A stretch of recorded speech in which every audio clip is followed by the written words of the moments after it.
Você já deve ter ouvido falar que a história é cheia de fatos curiosos que parecem saídos de um filme, mas são reais. Muitas vezes, esses detalhes inesperados nos fazem questionar o que achávamos que sabíamos. Pode ser uma história absurda demais para ser verdade ou um acontecimento que desafia a lógica. O mais interessante é que esses pequenos fragmentos do passado costumam ser os mais fascinantes. Aqui, reunimos 31 exemplos que, à primeira vista, parecem invenções, mas são completamente autênticos. Prepare-se para descobrir coisas que vão surpreender a quem acha que conhece bem a história.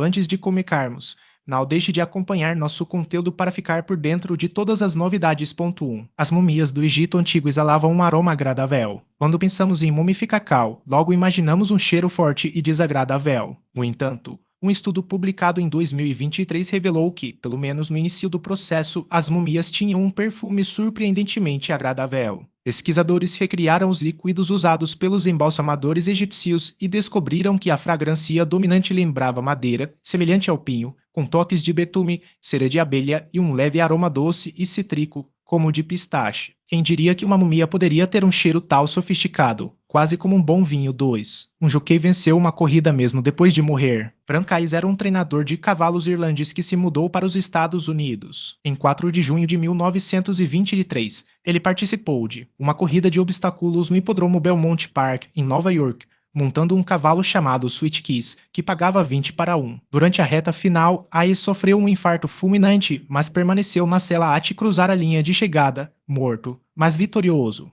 Um feito tal inacreditável que parece ficar. 3. As mulheres do exército sueco usaram roupa íntima masculina até 2021. O exército sueco, conhecido por sua radical e rigidez, só passou a oferecer roupas íntimas femininas para suas recrutas em 2021. Até então, todas as militares recebiam pecas unissex, independentemente do gênero, como forma de economizar. Com o tempo, os recrutadores perceberam que o número de mulheres interessadas em se alistar estava caindo. A Solucal adaptar o uniforme, incluindo calcinhas em vez de cuecas, para tornar o serviço militar mais atraente para elas. A meta era aumentar a participação feminina de 1% para 10% na próxima década. 4. Uma novela previu o naufrágio do Titanic. Em 1898, 14 anos antes do desastre real, o escritor norte-americano Morgan Robertson publicou o livro Futilidade, ou Naufrágio do Tita. Na obra, um transatlântico chamado Tita, considerado insubmergível e o maior de sua época, colide com um iceberg no Atlântico Norte durante uma noite de abril. O navio não tinha botes salva-vidas suficientes e apenas 13 pessoas sobrevivem. As semelhanças com o Titanic são tão impressionantes que muitos acreditam que o autor teve uma premonição. 5. Os britânicos da era vitoriana consumiam arsênico para clarear a pele. Durante o século XIX, o arsênico era um ingrediente comum em tecidos, papéis de parede, cosméticos e até alimentos. Com a revolução industrial, as mulheres da alta sociedade competiam para ver quem se vestia melhor, sem saber que muitos dos tecidos coloridos que usavam eram tóxicos. As costureiras, que lidavam diretamente com esses materiais, eram as mais afetadas, muitas morrendo envenenadas. Para alcançar a palidez considerada elegante na época, as mulheres usavam cremes à base de arsênico e até ingeriam alimentos com o veneno. Nas ruas, os trabalhadores consumiam lanches baratos cheios de aditivos perigosos, sem saber dos riscos. 6. No Império Romano, a sangue dos gladiadores era usado para tratar epilepsia e o suor como afrodisíaco. Os gladiadores romanos eram condenados a uma vida curta, servindo de entretenimento para a elite e o povo. Mesmo depois de mortos, seus corpos ainda tinham valor. Armas e roupas viraram objetos de colecionador e o sangue era considerado medicinal. O escritor Plínio, o Velho, registrou que epiléticos bebiam o sangue dos gladiadores como se fosse um elixir da vida. Além disso, o suor dos lutadores era coletado após as batalhas e vendido em frascos caríssimos, pois acreditava-se que tinha poderes afrodisíacos. 7. Tecnicamente, o primeiro presidente dos Estados Unidos não foi George Washington. Antes da Constituição entrar em vigor em 1789, os Estados Unidos eram regidos pelos artigos da Confederação, um documento que unia as colônias de forma frágil. O primeiro presidente sob esse sistema foi John Anson, um comerciante e político de Maryland que apoiou a independência. Outros líderes ocuparam o cargo até a eleição de Washington. Por isso, alguns historiadores e descendentes de Anson defendem que ele deveria ser reconhecido como o verdadeiro primeiro presidente dos EUA.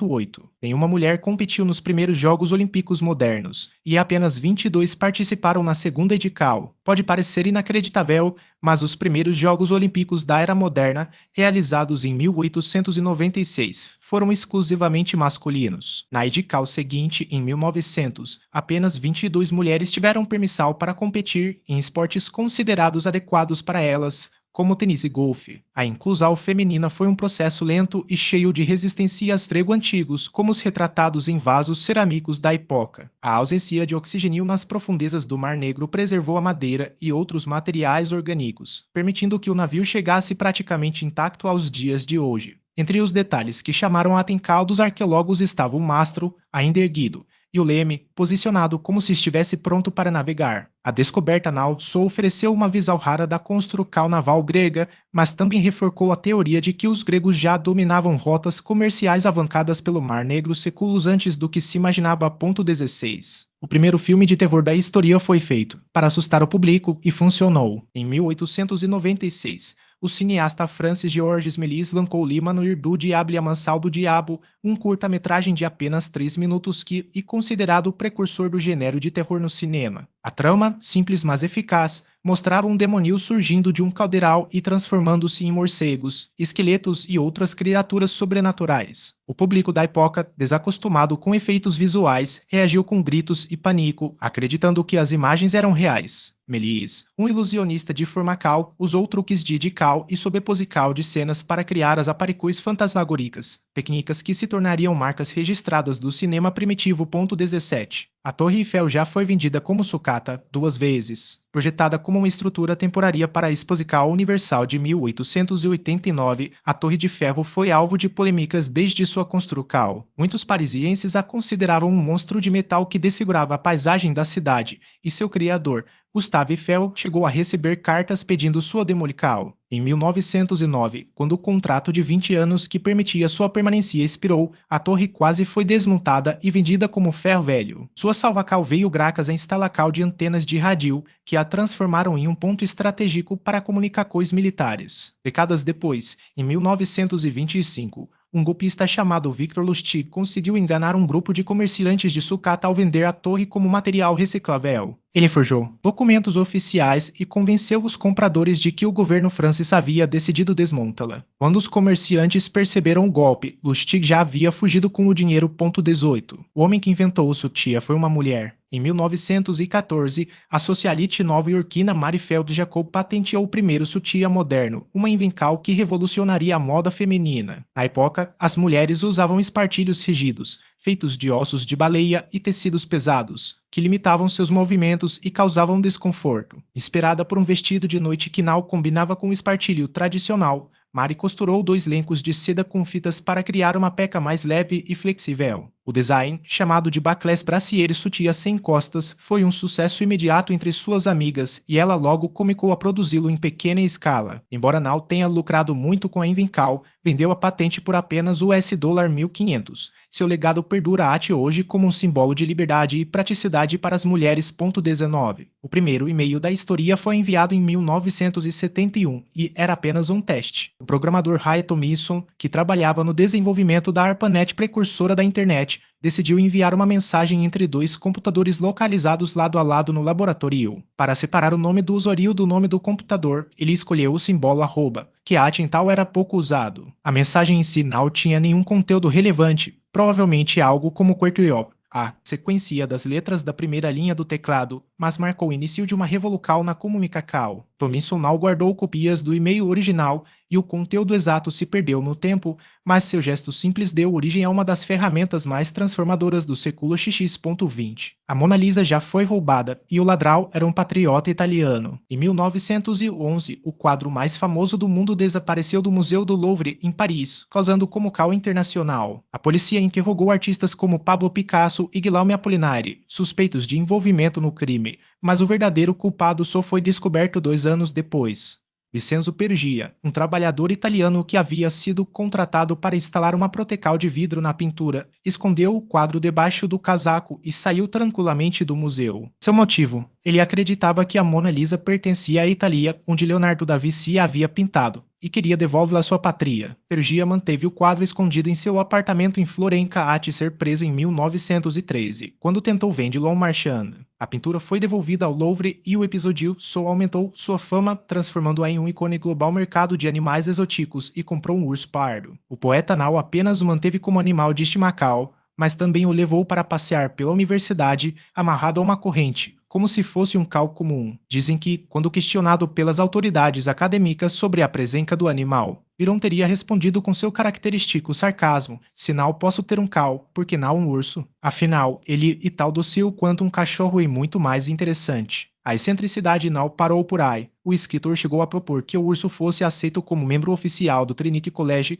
argumentando que, se os estudantes podiam ter cães de estimacal, não havia motivo para discriminar outras espécies. O urso, batizado de Bruin, um trocadilho com a palavra inglesa brown, marrom, e o termo bruin, usado em fábulas para se referir a ursos, tornou-se uma lenda nos corredores de Cambridge. Byron alimentava com mel, frutas e, ocasionalmente, carne crua, e Ati o levava para seus aposentos, onde o animal dormia ao pé de sua cama. Embora não haja registros de que o urso tenha causado problemas sérios, sua presença gerava alvoroço entre os estudantes e professores, muitos dos quais temiam ser surpreendidos por ele nos jardins da Universidade. A paixão de Byron por animais não se limitava a Bruin. Ele também mantinha uma raposa, 2 macacos e um lobo, que, segundo relatos da época, eram tratados com o mesmo carinho e extravagância. Sua relação com os bichos refletia seu espírito rebelde e sua aversão às convenções sociais. Para ele, os animais eram companheiros mais leais e autênticos do que muitos humanos, uma ideia que ecoava em seus poemas, onde frequentemente os retratava como símbolos de liberdade e pureza. Após deixar Cambridge, Byron levou alguns de seus animais para sua residência em Newstead Bay, onde continuou a colecionar espécies exóticas. Sua fama de excêntrico só cresceu e histórias sobre seus hábitos incomuns, como nadar no lago da propriedade ou escrever versos enquanto cavalgava, se espalharam pela Inglaterra. O urso, no entanto, permaneceu como um dos capítulos mais curiosos de sua juventude, um exemplo perfeito de como o poeta desafiava as regras não apenas com palavras, mas com atitudes que chocavam e fascinaram a sociedade da época. Um coelho domesticado e o levou para a universidade como mais um de seus animais de estimacal. Mas se a ideia de um urso no campus já era inusitada, a história da urina como enxaguante bucal entre os romanos revela como a criatividade humana e a falta de alternativas pode transformar o improvérbio em hábito cotidiano. Os romanos, sempre práticos, descobriram que a urina, especialmente a coletada de populações da Espanha, atual Espanha e Portugal, era um recurso valioso. Seu alto teor de amonia a tornava ideal para o curtimento de peles, ajudando a amaciar o couro e remover restos de carne e pelos. Mas não parava por aí. O mesmo composto químico, conhecido por suas propriedades branqueadoras e desinfetantes, era usado como enxaguante bucal. A lógica era simples: se a amonia limpava couro, por que não dentes? O ouro líquido, como era chamado, tornou-se tal cubicado que o imperador Vespasiano chegou a tributá-lo, criando um imposto específico para sua comercialização, uma das primeiras taxas sobre produtos de higiene da história. Se a manipulação de imagens hoje e feita com tricks em softwares como o Photoshop, na União Soviética dos anos 1920 e 1930, a arte de reescrever a história visual exigia tesouras, pixels e muita paciência. Stalin, obcecado por controlar sua imagem pública, ordenava que fotos fossem alteradas para eliminar figuras que haviam caído em desgraça ou simplesmente não combinavam com a narrativa que ele queria projetar. Seus retocadores fotográficos trabalhavam como verdadeiros artistas da censura, apagando pessoas de retratos oficiais com tanta precisão que, muitas vezes, era impossível perceber a intervincal. Trotsky, por exemplo, desapareceu de inúmeras fotografias após sua expulsão do Partido Comunista. Até mesmo multidões eram aumentadas em registros de comícios. Uma plateia esparsa se transformava, sob os pincéis dos manipuladores, em um mar de apoiadores entusiasmados. A ironia do destino às vezes se esconde em detalhes aparentemente triviais. Charlie Chaplin, o gênio por trás do personagem mais imitado do cinema mudo, decidiu testar sua própria fama em um concurso de sosias. Vestido de forma discreta, sem o bigode característico, o chapéu coco ou as botas largas, ele se misturou aos participantes e ficou em 20º lugar. A anedota, além de engraçada, revela como a persona de Chaplin era tal icônica que, sem seus elementos visuais, aquele próprio passava despercebido. Afinal, o que fazia o vagabundo Nau era apenas o andar desengoncado, mas o conjunto de gestos, expressões e acessórios que se tornaram sinônimo de sua arte. Os Jogos Olímpicos nem sempre foram sinônimos de esportes. Entre 1912 e 1948, as competições incluíam modalidades artísticas, pintura, escultura, arquitetura, literatura e música, todas com temática olímpica. A ideia vinha da Grécia Antiga, onde festivais artísticos acompanhavam os Jogos Atléticos. Durante esse período, foram distribuídas 151 medalhas nessas categorias, com obras que celebravam o espírito esportivo. Imagine um poema sobre a maratona ou uma escultura de um discobolo conquistando ouro, era essa a proposta. A Tradical só foi abandonada porque o Comitê Olímpico Internacional decidiu separar as artes dos esportes, mas deixou um legado curioso, a prova de que a competical pode ir muito além dos músculos.